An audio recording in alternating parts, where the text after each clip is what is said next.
Like at funerals, I don't necessarily need to know the person. Like there could be zero connection whatsoever, but seeing family together and crying and mourning and like that, like rocks me. Like seeing that is so, it hurts. I was going to say beautiful first because it is beautiful, but it hurts me.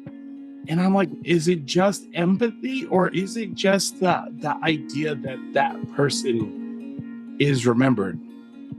And then I'm like, well, if it's about that person being remembered, that person being missed, am I going to be missed? Am I going to be like, is my presence actually going to be acknowledged? Welcome to the Art to Heart podcast. My name is David Morin. I'm a former corporate sales guy turned poet. And this is where we explore how finding your voice can help your path and your purpose find you. Whether you're currently in a career transition or can't wait to be in one, we learn how leaning into your creative expression can be the missing key to transforming your life and the life around you. Accomplishment and emptiness. Gratitude and sadness. Love and grief. Filipino and white. Two things can be true at the same time. Today's guest is an insanely talented poet and educator who is an expert at holding two things in tension together. Christian Hanz Lozada, he, him, they, is the son of an immigrant Filipino and descendant of the Confederacy, so he knows the shape of hope and exclusion. He co-authored the poetry book Leave with More Than You Came With from Arroyo Seco Press and the history book Hawaiian in Los Angeles. His poems have appeared in Hawaii Pacific Review, which is a Pushcart Nominee, Mud Season, Seen Cesar, formerly Dryland, among others. Christian has featured for the Autry Museum, the Twin Towers Correctional Facility, and Beyond Baroque. He lives in San Pedro, California, and uses his MFA to teach his neighbors and their kids at Los Angeles Harbor College. Christian also has a third book being published later this year, a collection of poetry called He's a Color Until He's Not. In this episode, we talk about reconciling with two conflicting ideas, like how America can be shitty and awesome at the same time. We talk about the sense of grief that's immediately followed after an accomplishment, how Charles Bukowski has become an integral part of his life in San Pedro, how immigration and capitalism are so closely tied to one another, and how becoming an educator became a natural fit for his passion and love of writing. We also explore how folding origami frogs became his grief embodied for his sister, and how his love for his students often means never seeing them again. Unfortunately, this interview was cut short by technical difficulties with the service I was using and will now never use again. I lost the last 30 minutes of our interview, so the dialogue ends rather abruptly. I was looking for a way to edit it down and clean it up, but Christian just brings so much rawness and vulnerability that I didn't want to lose more than what was already lost. Thank you so much for joining us today. Let's jump in.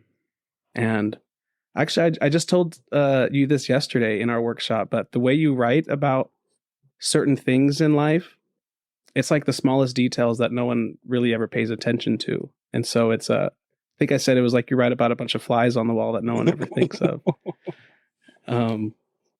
Anyways, Christian, thank you so much for coming on tonight. How are you doing I'm today? good. Thank you for having me.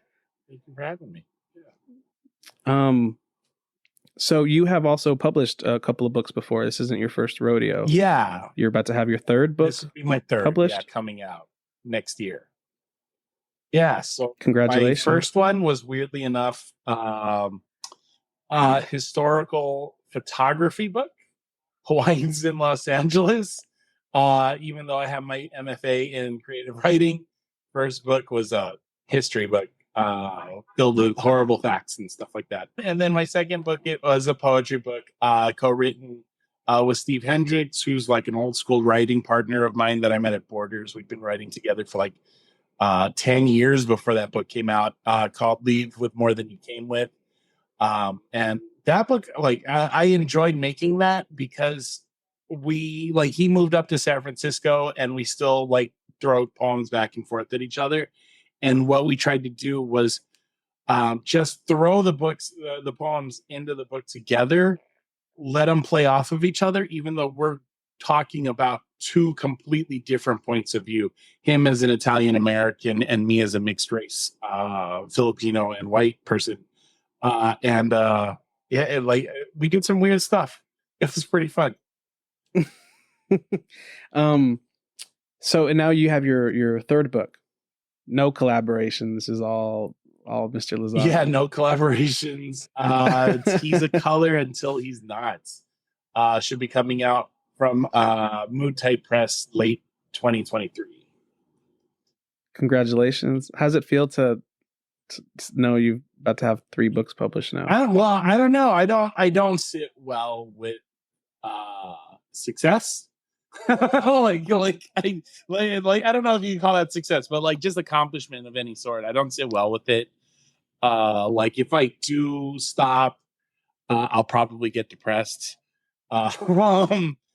Why? What about success? Is it like imposter syndrome, or is it deeper than that? It's like, okay, so here's this thing that you really worked for, and it has been a part of you for a while, and now it's not, like you're not working on that thing anymore, and it's off doing its own, like it's like a child, it's off doing its own thing now. So like what, like where are you after that? Who are you if you're not doing that thing anymore? So yeah, if I stop to go like, oh man, I'm getting a book coming out next year, I would probably start freaking out and end up just not doing anything for like 2 or 3 months. So do you find, so with your other 2 books, when you just like released them and they went out, did you find yourself grieving that writing process? Yeah. Well, not so much the first one, the history book, mainly because like that one, that's not necessarily a creativity thing. Like that was putting together people's photography and stuff like that. The cool thing that I did afterwards is I had like a series of different kinds of like events. Like we had an art show, poetry readings, like book readings. We just had a bunch of different things, like hula performances. We were all over the place with it. Not necessarily trying to sell it, because I'm not really good at selling things, but more like just to celebrate the culture that we were describing, that we were capturing. So yeah, like that, I didn't really let myself have time to be depressed about it. For Leave with More Than You Came With, yeah, like after we finished that one, we were like, okay, well, we got to start marketing this thing, and I'm just like, I don't want to. So you just really you really enjoy the creative side, and that's most of it. You don't like doing any of the other stuff. Yeah, I don't like doing the other stuff. I mean, I do. I to a certain extent, I do. I like thinking of ways to sell things, because I'm the child of an immigrant, so it's all about capitalism. Like that's what we came here for, right? So, like for real though, it's funny. That's what we demonize, but it's like that's why we came. Yeah. But I think when we came, it's like I don't think we knew what the end result would eventually be. When our families came, at that point, it's like the American dream was be a part of it. Yeah. And now it's like, it's like we're being harvested. We're given crumbs and we're happy with it. Well, we're not happy with it, but it's enough to like have a life still. Yeah. Because for most of us, for some of us, I'm fucking myself over here. For some people, not all people. Also, it's like the thing is like it might be crumbs, but it also might be more than what we would have had if we stayed, right? So, like, for sure, with my dad, one, I don't necessarily know the truth about my dad. He's awesome, but he's like a brilliant liar, like a great like sociopath. He's awesome. Who's Filipino and who's white? Your dad Filipino? My dad is Filipino. Brown dad. So my dad has told me that to get here, he had to literally steal money from relatives to get to put the money together to pay for his plane ticket. So I don't know how true that is, but like he also doesn't have a great relationship with his immediate family in general. So it might be true.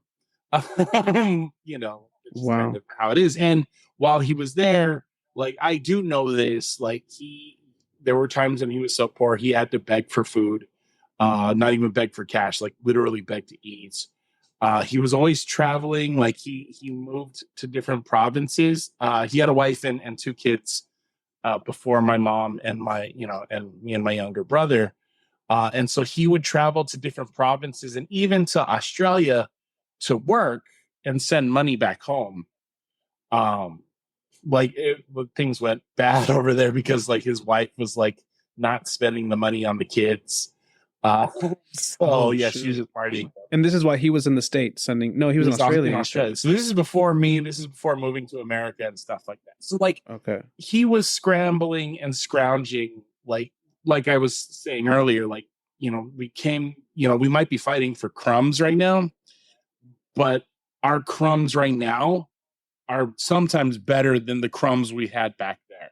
Right. So it's like, without a doubt. Like it's odd because you can't necessarily complain too much because it's like, wait a minute, what's the alternative then? Like there's a great alternative in America. Like if we were more equal, awesome. Right.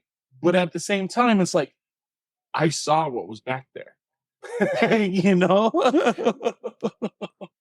But would it be too much of a stretch to kind of pose that argument, where they say like, just because someone's suffering more doesn't mean you're not suffering? Yeah. Is it okay to rationalize it with that? Just like to say, you know what, we are getting crumbs, but it's more than what they get. I think that becomes a problem of like the hierarchy of pain, right? Pain is pain. And really the problem is that there should be equitization across the board. Not just for America, but for like the entire world. There's enough wealth for all of us. But the problem is normally the conversation is just about America and, treating its, the citizens great. And I think we should. I think that, America can and should do more for its people, whether they're documented or not or whoever, right? We should.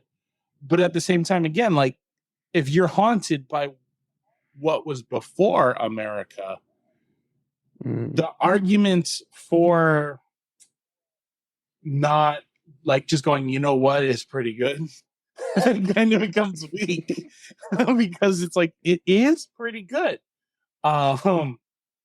In a sad way. Like, yeah. Yeah. And I think that, well, actually, just to bring it home rather than let me dangle, I think one of the things like writing about is like having those two things, like having two competing things and holding them in tension with each other, right? Where like there is this idea of, like how America can be absolutely shitty. Can I cuss on this thing? Oh, so I want to make sure. Absolutely shitty to its people, specifically people of color, and also how America is a place for opportunity, specifically for immigrants. I'm not going to say for second generation people, because you see like a serious dip, even with people like from a dip in wealth, actually like in wealth and education levels. So, like I'm thinking more of like Asians. So Filipinos, we come over here. I think it was like 60% of Filipinos that come over here have college degrees. Second generation Filipinos have a 30% dip in college degrees. We don't go to school or we don't complete our education. And I would argue, I have nothing backing it, but I would argue that it's because America has worked on that generation. Whereas I was right about to say the same thing. Yeah. So, but again, it's like holding two things in tension with each other. I can say things like, are true, right? Like America is pretty great and America is pretty shitty at the same time. Yeah, you're right. And I think it's hard to remember that because I think for good reason, I think so many people are so focused on what needs to still improve And it's easy for me to say when there's a lot of issues I'm not directly impacted by, but I think there's something to be said to still appreciate, like we said, like, you know, I'm over here bitching about not having enough crumbs, and you're like, you got to remember what else is out there. Yeah. And that's right. But I think specifically so many people on the left, and I lean left, at least I think. Anyways, I'm not trying to get all political here, but a lot of times we're just so quick to condemn without one knowing that progress takes a long time. Yeah. You know, we want change now. And if we look over the trend of history, like, things are trending more or less in the right. Anyways, I'll bring this back to poetry, because I think you do a good job of creating tension in there. With, I know in a lot of your poems you use the words brown dad and white mom, or brown mom, white mom. Yeah, so brown dad and white mom, and you do talk a lot about that push and pull between balancing both cultures and heritages. And is that a big theme in your book? Yeah. And in this third book, that's the centering theme of that, right? Yeah, it's the through line is just the development of, like, an ambivalent personality, right? Like, or an ambivalent viewpoint, where it's holding those two things and letting them both be fine together, being neither one nor the other fully, right? Like, being neither white nor brown, because I am neither. I am both at the same time. So yeah, it's letting it, like, coming, like, starting off feeling like I have to pick one, and then as the book progresses, the speaker starts to realize, no, actually, that's not a real choice, picking one or the other, when you already have always been both. So it's coming in peace with having both, and being conflicted, but letting the conflict still be its own thing. Being like having two conflicting thought, like two things can be true, like you were saying. Yeah. Like, a good example in my own biography. So if we're just talking about race, so my mom is from, my mom's from the South. She's the Southerner. She was, up and through high school, she lived in Tennessee. And her dad, flat out racist. Father was flat out racist. He kicked his eldest daughter out because she was dating a black guy. And then he left the family. He's like, you know what? I can't handle this because, you know, my daughter dated a black guy. And he stopped talking to my mom and has never spoken to me when my mom started dating a Filipino. Like, he's just, you know what? I don't see you as a human being anymore. My mom is racist. She can't help it, right? Like, I mean, she was not, at best, she was raised in, like, that whole gen or that whole boomer thing where you got to be colorblind. So she tries really hard to be colorblind, but colorblind just means that you don't see race and you don't see racism when it's very much alive and well. At the same time, my dad, who is an immigrant, tries to keep his culture away because he believes in assimilation, right? So, like, here I am as a brown person in America, while also raised to really push being brown away. Like, nothing good can come of it, according to both of my parents. Yeah. So it's like, well, not just your parent, but society drills that into us for the most part too. Yeah. I was just talking to my sister today about how all of the Mexican novelas that, like, my parents and grandmas and tias watch, they're all light-skinned Mexicans. Yeah, Filipino TV is the same way. So bad.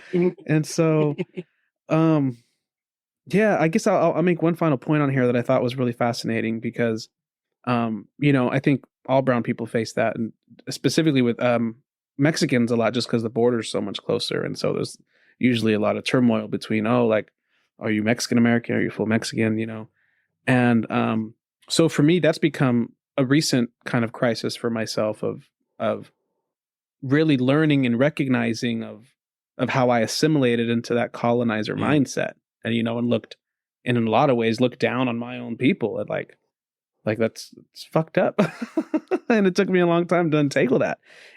But what's really fascinating is that, you know, Mexican Americans, we deal with not feeling Mexican enough or American enough. However, I think I saw this quote by Octavio La Paz, and he was talking about how even full Mexicans had that same issue because when the Spaniards came, even within Mexico, they were like, "Oh, wait, are you full Mexican or are you Spanish Mexican?" type thing, and so it's like that argument will never go anywhere. Yeah. And I think, yeah.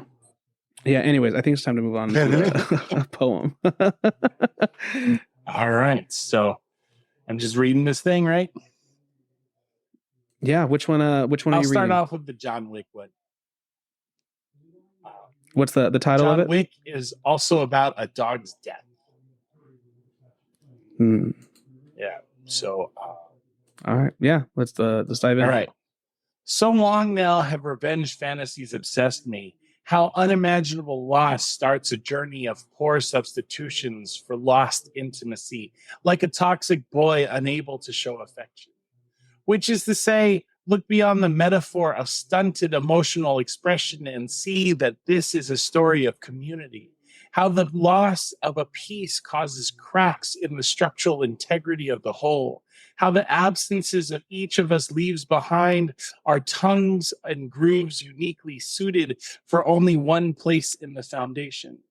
I've wished too for the ability to burn it all down if the situation arises, and I'm ready for that moment just before the rampage when I see the futility of world burning and the hope that when I'm gone, I am also missed.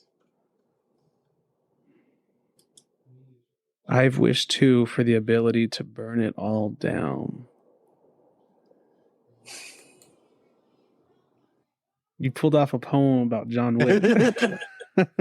That's awesome, but that's also very raw, and it's really funny because now it's John Wick is a movie about just full out mayhem, but I guess we fail to consider the emotional weight behind it because it's like based behind a dog, which we all agree on. But anyways, I know the poem's not about John Wick; it's about you. But I love how you brought that in. The last line, I am also missed. When I am gone, I am also missed. So I'm curious with that line. Is that tied to your to kind of what we're talking about when you grieve later, when you leave a book go behind? Do you think that's that fear of like, is this book going to be my legacy? Yeah. Or is this worthy enough to capture me? The memory of me, you know? Yeah, a little bit. I'm very much concerned with like impact, right? Like I know that that's like an extrinsic reward, right? Something that I can't necessarily control. But I do want to like feel like my life had value, right? So I do want to be missed, and like one of the things that I don't know, this might have come from just how I react at like funerals and stuff. Like at funerals, I don't necessarily need to know the person. Like there could be zero connection whatsoever, but seeing family together and crying and mourning and like that, like rocks me. Like seeing that is so it hurts. I was gonna say beautiful first because it is beautiful, but it hurts me, and I'm like, what? Like, is it just empathy, or is it just the idea that that person is remembered? And then I'm like, well, if it's about that person being remembered, that person being missed, am I going to be missed? Am I going to be like, is my presence actually going to be acknowledged? Yeah, possibly. I don't know. Like that's how I read it, but also might just be me being empathetic. I guess I've never even thought of my own empathy that deeply because for me, I get trigger's not the best word, but just being around human emotion and seeing human emotion, like it moves me very deeply.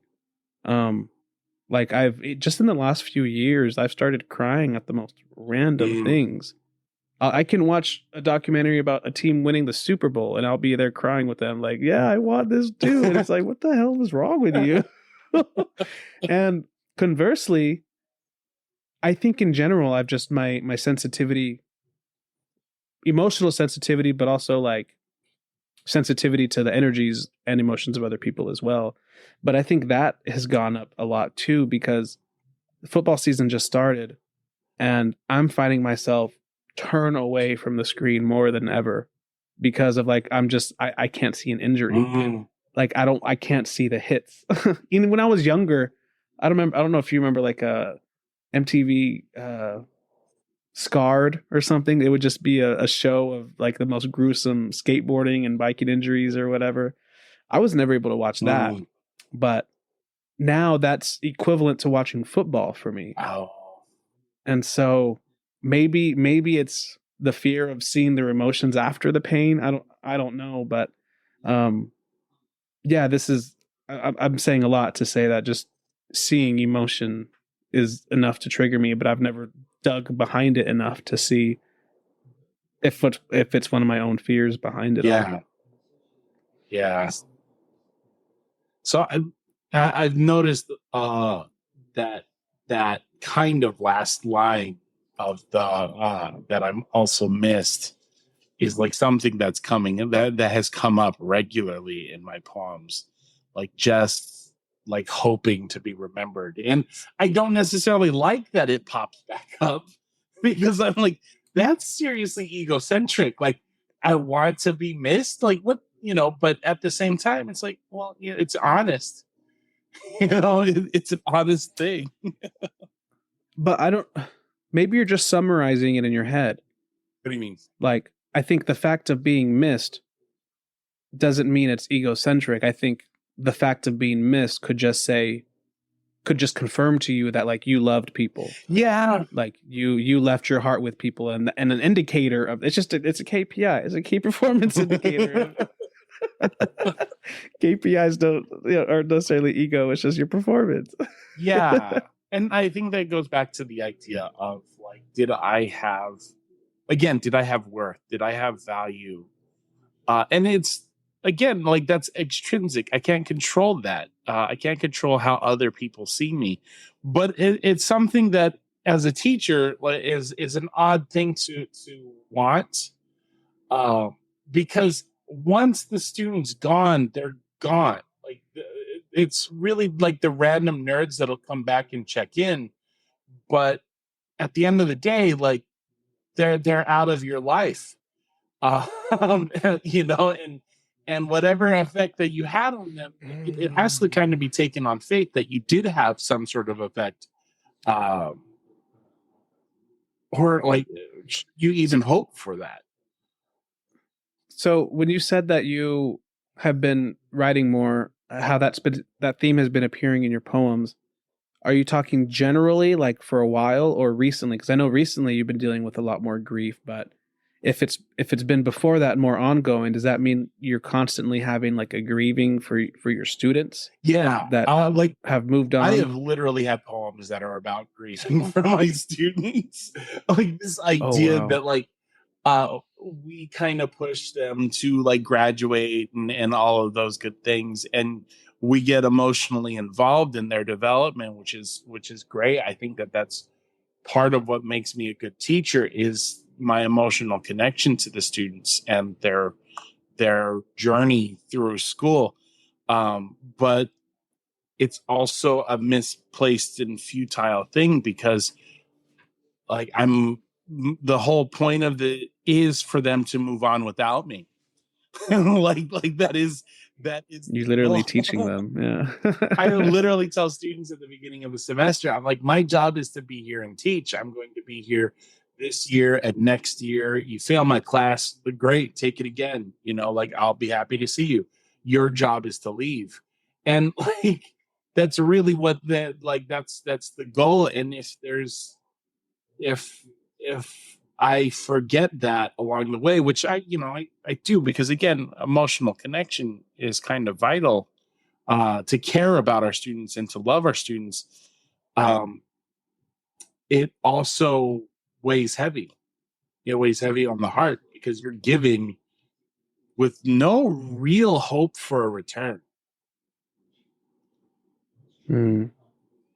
And if you're good at it, if you do your job well, to be perfectly honest, there should be no return. Like whatsoever, because really you were just there to fulfill this function and be as least painful as possible, right? Like I think a lot of teachers end up making students suffer, whether it's stress or just being tired or whatever. That's not really what our role is supposed to be. Our role is to facilitate growth, and so if they grow, we've done our job. If they don't need us anymore, we've definitely done our job. If they don't remember us, we've really done our job well, because we weren't like an important part of it. We were just part of it. Interesting. I'm only thinking about this right now, man. Well, I don't know. So first I'm going to say a question before I forget it. And then I want to make another point. But the question I was going to pose is, do you think education would be more powerful if instead of changing teachers every year, assuming you'll get a good teacher, but you go along with them? I guess that makes it too hard, because then the teachers would have to know everything to teach everything. But imagine the emotional impact to know that like the students and the teacher are going to have a 10-year long give and take. Yeah. I mean, that's just raising a child is what that is. Basically. Yeah. I think the problem is, I mean, if we're talking teaching, the problem is just that like we're modeled after manufacturing. We're modeled after the conveyor belt system. And really there's not supposed to be any room for heart. And again, my job is to get you to leave. Is to like tighten that nut and move you on. Like that's literally what I'm supposed to be doing. However I could get there is whatever I need to do. You said earlier that you were thinking about teaching. I always tell people it's a good thing you didn't. It's a good thing you didn't. 7 to 10 years is the length of our career on average. Like that's it. So chances are you would have had to go 2 extra years for a credential. You would have gotten maybe, a return of that on that, like times 3, right? 6 years. Well, that's why I chose the school I went to, because I knew I wanted to be a teacher at the time, and they give you your credentials at the same time as your bachelor's. Yeah, so I would have saved a couple of years off that 7 to 10 years. But like, and so like, I agree. Me, who's taught for like 12, I'm skewing the average. That one random teacher that you had that had been teaching for like 30 years, we're actually pulling the average up, which means that the majority of teachers quit before, like not the majority, but a lot of teachers quit before the 7 to 10 years. Like, so you got to think about that. Like, that's just like where the average is. There's a lot of people before that average. Damn. I guess that's something you don't think about a lot. Mostly because I think, at least lately, more the tension has been on the medical field and the nurse burnout. But there's always been a big focus on teachers and how giving this year it's actually really bad. Like there's a strike in Oregon, right? I mean, like that's almost fine. That's actually okay. Like I think Florida had 9. Oh, so the burnout is as bad as ever. Burnout and just, teachers have been attacked for too long and not making money. But was it Florida had 9,000 teaching vacancies this year? I know that San Francisco alone had like 500 teaching vacancies. Like they were just like, we'll take anybody. Florida specifically said, if you have been in the military for 4 years, I believe, and have like some college education, you are now qualified to teach. So they were having military or they're trying to hire military to teach. It's one way to avoid having another draft. Yeah. I guess it's not a good way to joke about that. But. Yeah, so it's kind of messed up. Teaching's hard, man. So I want to dig in deeper a little bit more to how you're using teaching as a vehicle to be remembered, or do you just think you are? Like, I don't know. Like, so Where does poetry come into this?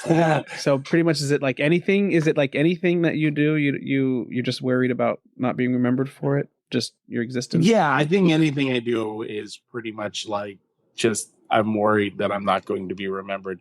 Like the weird thing is like talking about like where's poetry or like how I use teaching like that. Like to be perfectly honest, going back to that immigrant mindset, maybe it's more an Asian immigrant mindset, but an immigrant mindset is like things need to be super practical and pragmatic. Like I don't teach literature in my English classes. I every once in a while, like this semester, I'm trying to do some poetry again, but I don't teach any of that because I'm like, well, if I were a student again, and like I was a bad student and I didn't know that I wanted to do English as a major, I would have been upset having to read poetry and stuff in my classes because I'd be sitting there thinking the whole time, why am I doing this when I want to be a physical therapist? Or why am I doing this because I want to be a nurse? I wouldn't be able to see this connects to this. And so then it would feel like a waste of time. So what I do in my classes is I actually cut myself out as much as I can, even though my history, my degree in education are in creative writing and in literature. I just say, you know what, we're doing nonfiction stuff, and we're going to do nonfiction stuff that's primarily somewhat connected to the experience you're going through right now, because you're an authority because you're living it. And you could write about it, and we're not going to mess around with symbolism and stuff like that, which there are reasons for it. I know there are reasons for it. I know that the skills are definitely translatable into like practical skill sets and settings, but I feel that it's difficult for a lot of students to see that connection, and teachers don't necessarily teach that there's a connection there. And students aren't necessarily looking for it either. They don't even know why they're taking another English class. I regularly, why are you in here again? You're an adult, right? And they're like, yeah. I'm like, can you speak English? Yeah. Can you write English? Yeah. Can you read English? Yeah. Then why are you in another year of English classes? And the answer is always like, because they told me. They told me I had to. So I'm going to take that. They told me I had to, and go like, let's explore the world of poetry. It's like, that's cool if you like poetry. But if you don't like poetry, like, this teacher's an asshole. Like, I don't want to deal with that. Yeah, so using like it's weird because I end up doing, I guess it's more like of a martyr thing, but yeah, I cut out a lot of like what I feel I would enjoy focusing on, like, again, literature and stuff. Yeah, let's talk about stories. It's great. And go more towards like, okay, so how does an essay translate into a cover letter for your resume? So you're training them to repurpose content. Yes. Well, not necessarily content, but we do repurpose a lot of content in my class. But like trying to find the pattern in, you're supposed to do X, Y, and Z in an essay.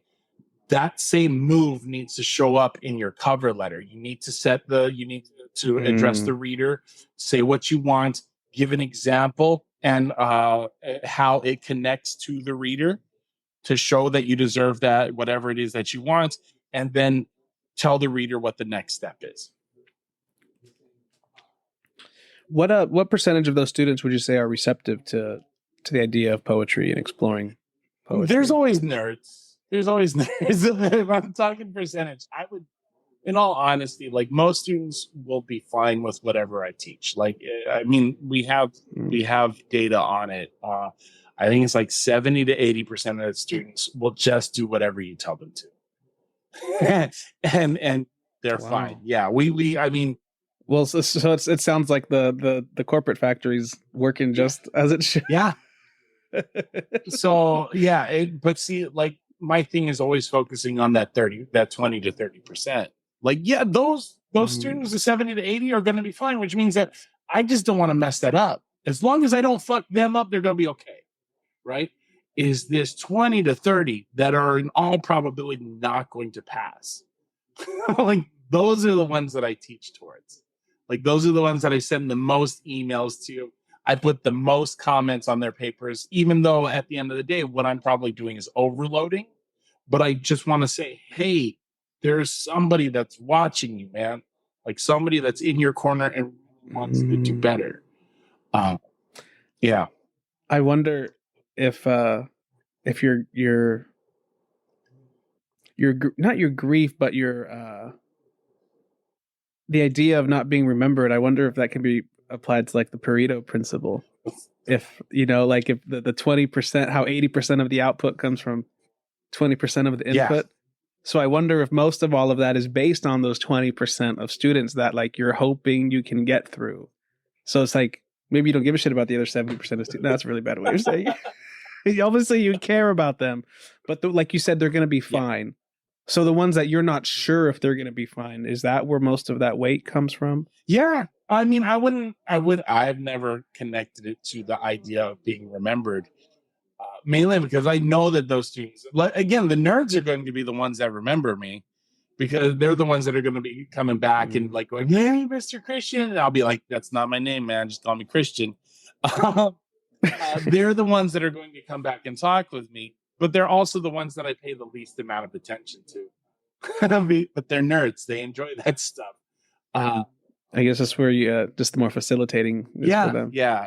So, I mean, I would argue that I just love losing causes. I love like Don Quixote. I love running at windmills, knowing that it's gonna, it's gonna knock me down.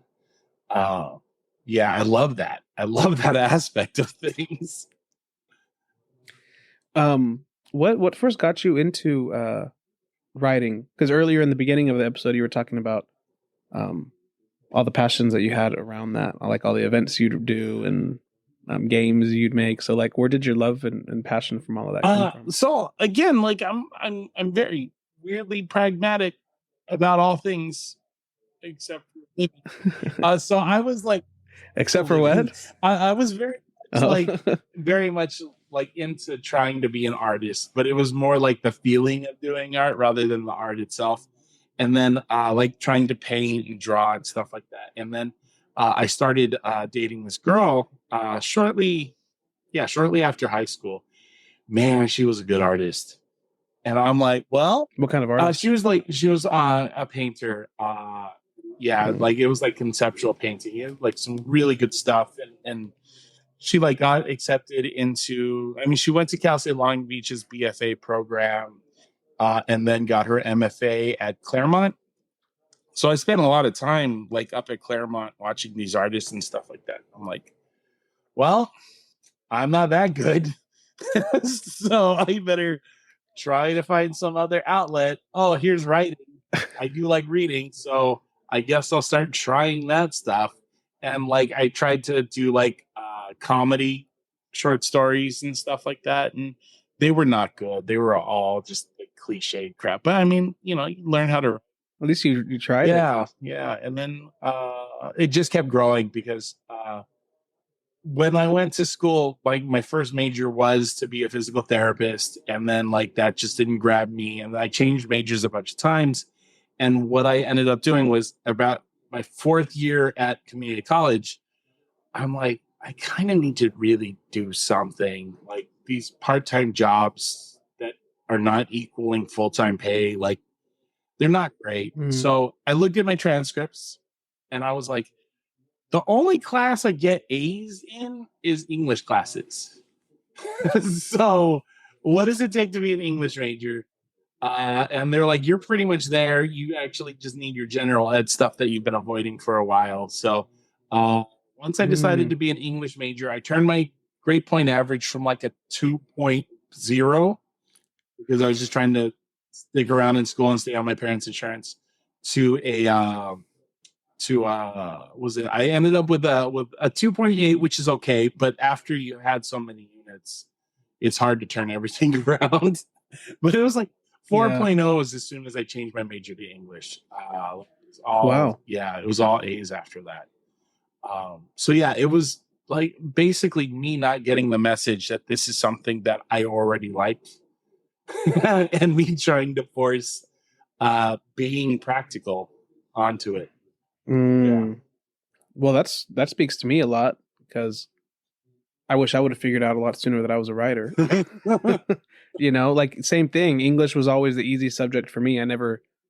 I would always bust my essays out last minute the night before and always pass them. And that never told me anything. You know what I mean? And I remember, like, I would have people tell me I have a way with words here and there, but I didn't have the wherewithal or any awareness to, like, hey, maybe I could use this for something. And so I took that mentality to college, and it's like, what am I going to do? Let me major in religion. Let me go to a private school and major in religion. Oh my gosh, I was so naive. That I quickly left religion after that. What school did you go to? But I went to University of the Pacific up north in Stockton. I went there, like I said, because they had the program where you get your credentials at the same time as your bachelor's. Yeah. And so at that point, I knew, like, I had only put together that English was my favorite subject. Not even favorite subject, like which subject would be easiest for me to teach, because I think I just wanted to be a teacher. I was like, okay, I could probably teach English. I can get away with teaching English. And I don't know if I'd be cut out for education anymore. I think I'm a lot better with, like, informal mentoring and stuff like that. Did you have a second poem? Yeah.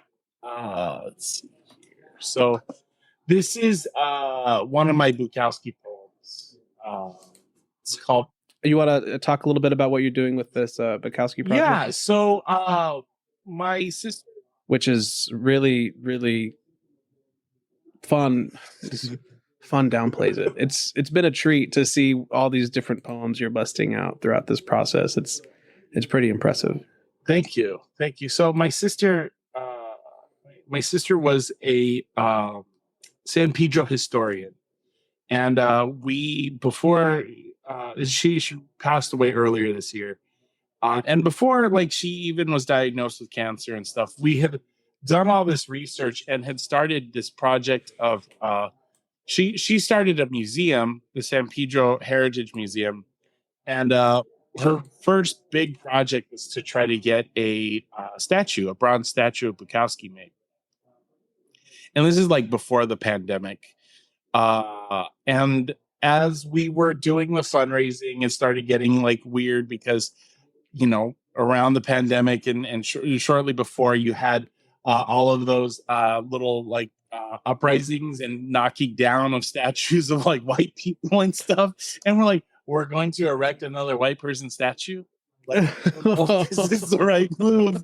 But, like, we had done all of this research of Bukowski, who spent the last years of his life in San Pedro, and they were the most prolific years of his life, writing-wise, in this area. And so we, like, everything that he'd written since 1978 when he moved, like, we read all of it. I mean, I read most of it. She read some of it, but, like, we read all of it, pulling out any scrap of reference to San Pedro.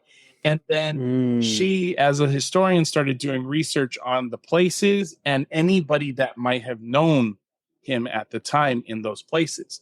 So we were working on a book, like, focused on Bukowski's San Pedro. And she got diagnosed with cancer, and early mid 2019, and then passed, not 2019, 2021 actually. She didn't last long after she was diagnosed, and then passed away earlier this year. And then before she passed, she was like, hey, we did all that work. You need to do something with it.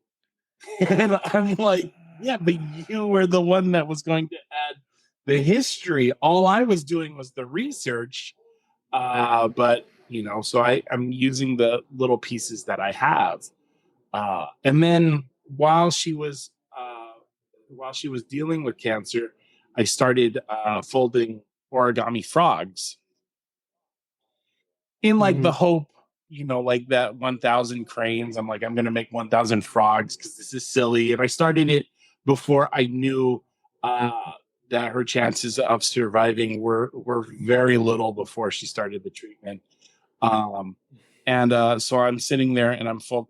So did they catch it late? Yeah, they caught it late. And then there were moments where she was going to be fine and they were going to actually do surgery and remove the tumor, and then her body did something weird.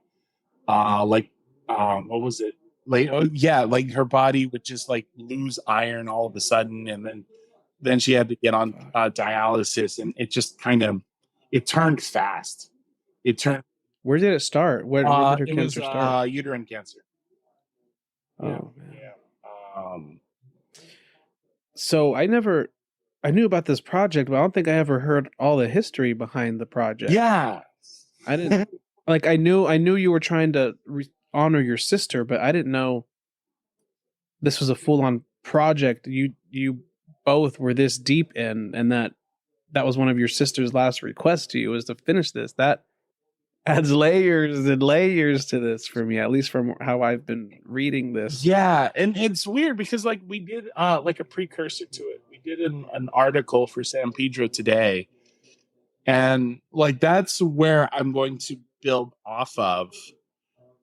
Other than the poems or whatever, but it was like she took the poems that we had already found and little snippets of them where she makes the reference or where Bukowski makes the reference or the description, and then she would give the history of the place. So it's like just a bunch of little snippets, and I'm like, okay, like this is our starting point. These are our neighborhoods. These are the like different areas that we know he's been in, and so I'm putting those in, and then poems following that are still part of that same area. And then also trying to figure out how to put those frog poems in there too, which is... Yeah, I was right about to ask you to explain the relationship between the frogs and the cranes. So, yeah, like there's that 1,000 cranes, right? I can't remember her name.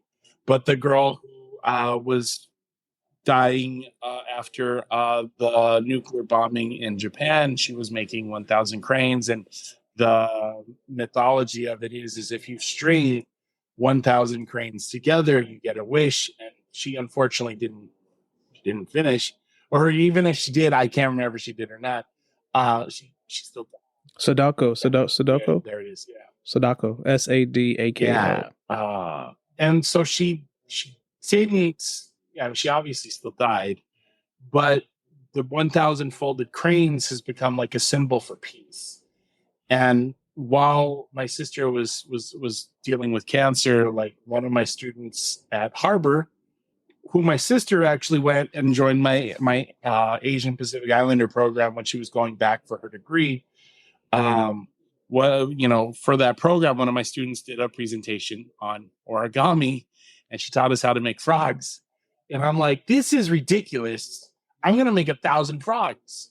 I'm going to make 1,000 frogs, and I'm going to wish, that my sister is fine. I know she's going to be fine. I'm going to make 1,000 frogs, and she's going to cement it. It's going to be done because I'm doing this. And so I started folding them. I didn't tell her that I was making them or anything like that. Like a bunch of people looked at me all weird, and I'd say like, oh, it's because it's ridiculous. They're frogs. And, so I just started folding them. So I got... How many did you fold? I got to 500. I think you're about to answer that. She passed. Yeah. So right now I'm at like 650. Like I slowed down quite a bit because there's not that much urgency anymore, which is kind of sad. But I was like giving them out to people when we were sure she was going to pass. I gave a bunch of them to her. I'm like, hey, I've been making these for you. And like each one of them, I've been like just basically praying almost that you were going to be fine. As you're here in the hospital, we should give them to people. Like we should just give them out. So I was giving them to the nurses and the dialysis people, and then her like nieces and cousins and stuff like that. So I was just giving them to everybody. You can see them behind me over there. Those are just a bunch of frogs that are tacked up to the wall. It's not 500. It's not 600. Just a bunch of them. Like they're also decorating the API program's office at work. They're all over the place. Like 600 frogs is a lot. 1,000 frogs is going to be too many. Yeah. So man, that what was the folding process like before and after she passed? So before she passed, I was first thing in the morning, I have, my caffeine, and then I start folding just like 5 or 6 just to get it. Like, I'm like, at least I did 5 today. Right. And then like in meetings and stuff, whenever I was in a quiet moment, I would just start folding.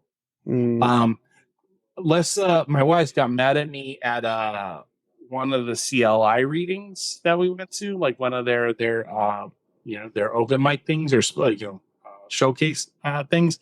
After I read, I'm sitting there listening to poems, and I'm like, I don't have any paper on me other than the poems that I brought. So I ripped the paper to make a square, and she's like, "You can't do that. People can hear you and they see you." And I'm like, I gotta keep folding, man. I gotta keep doing this. Yeah. So, but then after she passed, I stopped. I mean, like, I still fold, but like I said, it's not as urgent. Yeah. Let's go ahead and get to the okay. Because it's the same subject, and there's just the conversation can get a lot richer after the poem for sure. So this is called Worthless Windows, and it starts with a quote from Bukowski. Every time I drove past the hospital, I looked at it and thought, someday I'll be in there, and eventually I was in there, sometimes sitting at this long, narrow window. And that's from his poem, The Observer. And the hospital that this is about, Little Company of Mary, is exactly 576 steps from my house.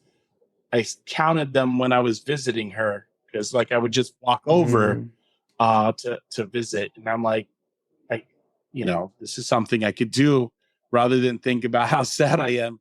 I could count. When did she pass last year? It was in May 21. I thought it was before 22. I met you.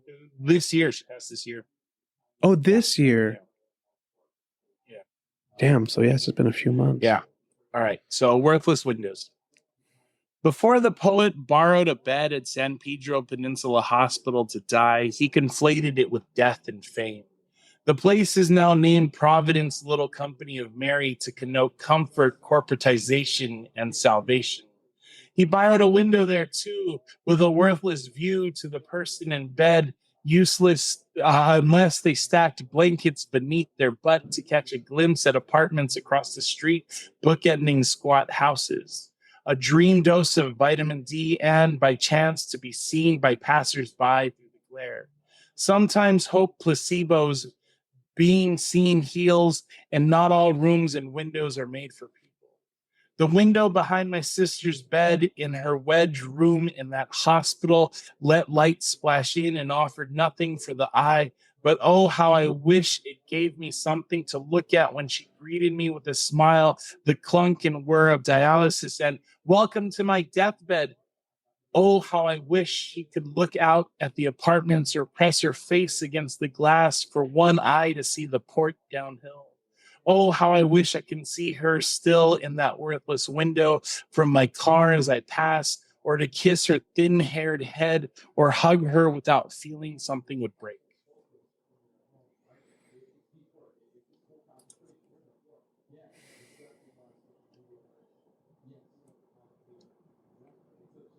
Man. Thank you for sharing that. Or something would break. Are you referring to like your heart breaking seeing her, or are you referring to like hugging her so tightly you might break her? I mean, obviously a little bit of both, but it is primarily like hugging her without feeling something would break. Like, because, yeah, I mean, just that physical contact. when it counts means so much, and it has so much weight to it. And yeah, you know, at the end where she's so much smaller. I mean, like we were both big. I mean, like I'm big, she was big too, and like she had lost so much weight. Yeah, you know, she wasn't eating and stuff like that, and so yeah, like hugging her, I mean, she was always just like a tough person, and like physically, you know, and emotionally and all that, but like physically she was imposing, and then towards the end there, it's like even hugging her felt scary. When she would say, "Welcome to my deathbed," was that her words from the poem? Yeah, that was her words. Yeah. Is it safe to, did she say that out of jest, or did she, from what you remember, did she fully face what was happening to her? There was one time when we visited where she had gotten like horrible news, and she was like, you know what? I'm going to visit everybody that I need to visit, or I'm going to have everybody that I need to visit me today. And yeah, she greeted everybody as happily as she could. I mean, I could tell that she was happy. But she's like, welcome to my deathbed. Trying to make it celebratory. When really she was mad. She was mad because like she had been told that things were going to be okay, and then, like I said, things turned quick. Yeah. I can't imagine like finding hope again and then just for them to take it all away. Yeah. I mean, luckily I was there. Like after, you know, she's like, you know, I'm saying goodbye. I'm not going to talk to that many people afterwards and stuff like that. I'm like, okay, you can try to not have me come, but I'm going to be here on your next dialysis day. I know you're not going anywhere. I'm like, I'll be here for. So she only went there for dialysis, or she was there permanently? Like, I just knew, like, I knew that dialysis was hard for her because, like, I mean, just sitting there, you know, she was such a mobile person, and you know, like not having the strength to move around and stuff. Like, I knew that was killing her too. Like, that was really bugging her. So I'm like, I know that you're at your most irritated during dialysis, so I'm gonna come during dialysis, and we'll watch some horrible musicals. We'll watch some Judy Garland movies. We'll watch Newsies because I've never seen it before, and we'll watch that and we'll blast it because the dialysis machine is loud. And she's like, "It's fine. Like today is enough." And I'm like, "It is for you, but it's not for me." So then, like the next time I saw her, that's real. The next time I saw her, as we were sitting there, like her doctor came in, and like it was nice because their doctor's like, "Okay, what that previous doctor told you was kind of true and kind of not." He was like, if you go off of dialysis, you will only have at best 2 weeks, but really a functional just 1 week. And the, you know, like the doctor that she had heard talk to was basically saying like, no, you just got a week to live. Like, you know, you're pretty much done. And he's all like, that's only if you stop. You stop dialysis, like we can make your life more comfortable. We can at best give you like 6 more months. But like, you know, like we can make things more comfortable, and it's not as dire as that. And like she was so happy when she heard that. And I mean, I was too, because I was like, oh, I get a little bit longer with her. Another week? Literally just another week? Well, I mean, she stayed on dialysis. She lived on it longer. She stayed on dialysis. And so she was around for like another month, which is good. You know, I mean, a month is better than a week. Yeah, and we eventually found her like a good hospice to go to. And yeah, so like, you know, it was good. It was good. But that one visit where she's like, welcome to my deathbed, that was hard. Yeah. That was hard because we didn't like, she was like, I'm going to say goodbye. And it's hard to manufacture that. Right. And it's hard to, it was hard to like read the situation. And so like my wife and I were there, and after we left, we're like, that wasn't right. Didn't feel right. it felt forced. Like this isn't how we're going to allow it to end. And so we didn't. I didn't. I kept visiting. and then yeah, the good news happened and we had her for another month. Was that when she said that? Is that the first time like it became real that she might die? No. Like, did anyone ever mention the death before or an impending death? No, I mean, so when we found out that like it was like a 75% chance with the kind of cancer that she had, a 75% chance that she was going to die, and not like go into remission at all. Like it was like, we're like 75% is really high. Like, we followed her lead because she had hope. She had a lot of hope. But I was like, as soon as I had learned that, there's this funny thing. So we raised all that money for that statue, right? And during the pandemic, she for some reason decided to learn French, and she became like this like weird hardcore Francophile. Like all the movies she was watching were in French and stuff like that. Like she was all in. And so one of the last times I saw her outside of a hospital, I'm like, hey, and I didn't want to say like, I don't believe you're going to survive. I was just like kind of going like, let's go with the numbers in my head. I was like, hey, you should take that money and go to France. And she's all like, I can't do that. I'm like, here's the thing, man. If you take that money and you die after going to France, you had cancer. We can forgive that shit. Like, yeah, you stole, but whatever, right? And here's the thing also is if you steal that money, go to France, come back and recover, you could pay it back. Nobody needs to know that you stole that money. So steal the money.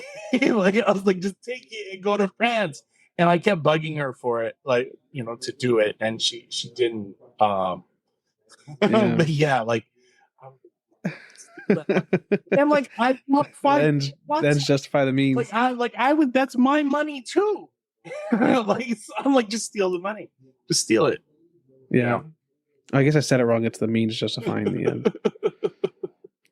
So when your sister found out she was going to die, and you all found out that it was a reality, or even before that, like when she was diagnosed, was there any active planning for her death, or was that a reality too hard to face? So she's part Samoan, and there's like a lot of like, sometimes there's a lot of like serious aspirational capital.